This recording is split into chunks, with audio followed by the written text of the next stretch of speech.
Hi guys, welcome to my channel. Fish pickle try చేద్దామని ఎప్పటి నుంచో అనుకుంటున్నాను, బట్ అస్సలు కుదరటం లేదు.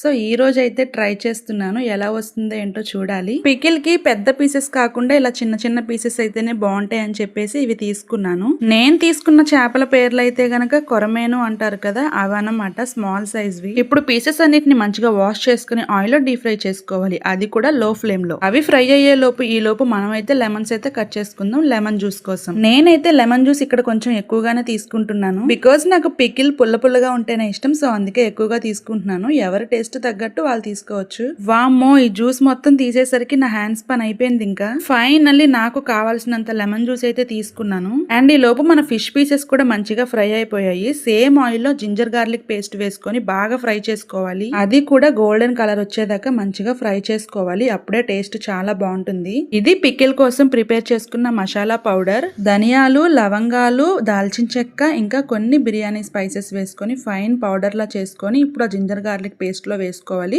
అండ్ ఇప్పుడు రుచికి సరిపడా ఉప్పు, కారం వేసుకొని ఒక 2 minutes ఫ్రై చేసుకోవాలి. నెక్స్ట్ అందులోనే మనం ఫ్రై చేసుకున్న ఫిష్ పీసెస్ అన్నిటిని వేసుకొని ఒకసారి మంచిగా కలుపుకోవాలి. వాటిని కూడా ఒక 2-3 minutes కలుపుకుంటూ మంచిగా ఫ్రై చేసుకోవాలి. అండ్ పూర్తిగా చల్లారిపోయినాక లెమన్ జ్యూస్ అయితే వేసుకొని ఒకసారి కలిపేసుకొని మూత పెట్టుకుంటే సరిపోతుంది. ఒక 2-3 hours తర్వాత ఆయిల్ అంతా పైకి తేలి ఉంటుంది. సో మన ఫిష్ పికిల్ అయితే ఇంకా రెడీ అయిపోయినట్టే.